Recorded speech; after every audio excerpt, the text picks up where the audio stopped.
गांव केहरपुरा की शादीशुदा महिला ने 8 साल से इंतजार कर रहे जसवंतपुरा के प्रेमी का थामा हाथ।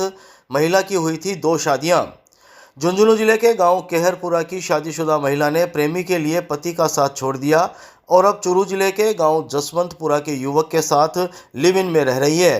प्रेमिका ने 2 शादियां की, लेकिन उसे दोनों ही पतियों का साथ रास नहीं आया। प्रेमी भी अपनी प्रेमिका को पाने के लिए यहां 8 साल तक इंतजार करता रहा। लिव इन में रह रहे इस प्रेमी जोड़े के अब उनके ही परिजन जान के दुश्मन बन गए हैं। सुरक्षा के लिए दोनों चूरू एसपी दफ्तर पहुंचे। एसपी दफ्तर में गांव केहरपुरा की 22 वर्षीय रेणु मेघवाल ने बताया कि 8 साल पहले उसकी जान पहचान गांव जसवंतपुरा के रामकिशन जाट के साथ हुई थी। रामकिशन की बुआ का घर उसके पड़ोस में था, जहां रामकिशन का आना जाना लगा रहता था। दोनों की दोस्ती का जब रेणु के घर वालों को पता लगा तो उन्होंने जबरन रेणु का बाल विवाह कर दिया।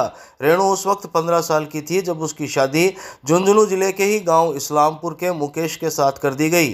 रेणु ने बताया कि उसका पति मुकेश उसके साथ मारपीट करता था और वह शराबी किस्म का व्यक्ति था। इस वजह से रेणु ने अपने पति मुकेश से तलाक ले लिया। मुकेश से उसके एक बेटी हुई। इसके बाद उसके घर वालों ने साल 2022 में उसकी झुंझुनू जिले के ही गांव सौंथली के महेंद्र से शादी कर दी। रेणु ने आरोप लगाया कि महेंद्र भी शराब पीकर उसके साथ मारपीट करता था, जिससे वह परेशान रहने लगी। इधर प्रेमी रामकिशन के साथ भी उसका प्रेम प्रसंग चल रहा था। दोनों की आपस में मोबाइल पर बातें होती थी। 30 वर्षीय रामकिशन ने भी रेणु को पाने के लिए अब तक शादी नहीं की थी।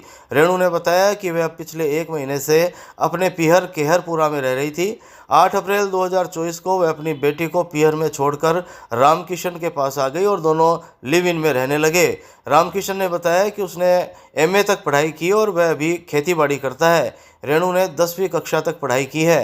रेणु 3 भाई बहन है, जबकि रामकिशन के 1 बहन है। रेणु ने बताया कि अब उसके पीहर और ससुराल वाले दोनों को जान से मारने की धमकी दे रहे हैं, इसलिए वे सुरक्षा के लिए एसपी दफ्तर पहुंचे हैं। वहाँ पे थे, वो मारपीट करते थे, शराब पीकर। जबरदस्ती मेरी शादी हुई थी, मैं शादी नहीं करना चाहती थी। रामकिशन से मैं खुश थी, लेकिन मेरी ज़बरदस्ती शादी कर दी उन्होंने। इसलिए मैंने ये शादी की है इनके साथ, रामकिशन के साथ। पहले 2018 में और दूसरी शादी 2022 में। शराब पीकर मारपीट करता